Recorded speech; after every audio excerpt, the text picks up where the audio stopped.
Hello, আসসালামু আলাইকুম viewers. আর একটি নতুন ভিডিও নিয়ে আপনাদের সামনে উপস্থিত হলাম। আজকের ভিডিওতে মূলত আমি আলোচনা করব আপনাদের দেশি মুরগি যদি ডিম দিতে দিতে হঠাৎ করে ডিম দেওয়া বন্ধ করে দেয় বা দীর্ঘদিন যাবৎ ডিম দেওয়া বন্ধ করে থাকে, সেক্ষেত্রে মুরগি যেন পুনরায় ডিম দেয় বা দীর্ঘদিন যাবৎ ডিম দেয়, সেক্ষেত্রে কী করণীয় বা কী খাবার খাওয়াবেন।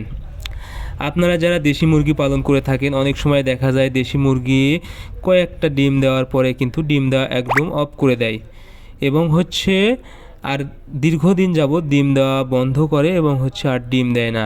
সেক্ষেত্রে আপনারা যদি কিছু খাবার খান বা কিছু ওষুধ দিতে পারেন, তাহলে আশা করি আপনাদের দেশি মুরগি আবার ডিম দেওয়া শুরু করবে এবং দীর্ঘদিন যাবৎ কিন্তু এই মুরগি থেকে আপনারা ডিম পাবেন। এর জন্য কী করবেন, সর্বপ্রথম আপনারা দেশি মুরগিকে খাবারটা চেঞ্জ করে দিবেন। খাবার হিসেবে আপনারা বাড়িতে যে খাবারগুলো দেন সেই খাবারগুলো দিবেন না।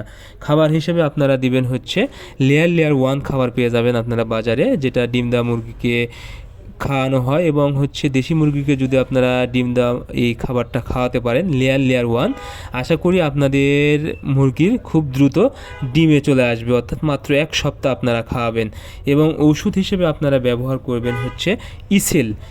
বিভিন্ন কোম্পানির আপনারা ইসেল পেয়ে যাবেন এবং ছোটো প্যাকও পেয়ে যাবেন দেশি মুরগির জন্য। এই ইসেলটা যদি আপনারা 1 মিলি 1 লিটার পানিতে একবেলা খাওয়ান 5 থেকে 7 দিন, তাহলে কিন্তু মুরগির পেটে ডিমের ছাঁচি তৈরি হবে এবং ডিমের প্রোডাকশান খুব দ্রুত বেড়ে যাবে। এক্ষেত্রে আপনারা খুব দ্রুত এই দেশি মুরগি থেকে ডিম পাবেন। আপনাদের মুরগি যখনই দেখবেন আর ডিম দিচ্ছে না দেশি মুরগি, তখন অবশ্যই এই খাবারটা শুধু দিবেন, লেয়ার 1 খাবারটা যদি খাওয়াতে পারেন। এবং এই ইসেল, ভিটামিন ই সিলেনিয়াম যদি আপনারা 5 থেকে 7 দিন দিতে পারেন, আশা করি 1 সপ্তাহের মধ্যে আপনাদের দেশি মুরগি আবার ডিম দেওয়া শুরু করবে এবং দীর্ঘদিন যাবৎ আপনারা এই মুরগি থেকে ডিম নিতে পারবেন।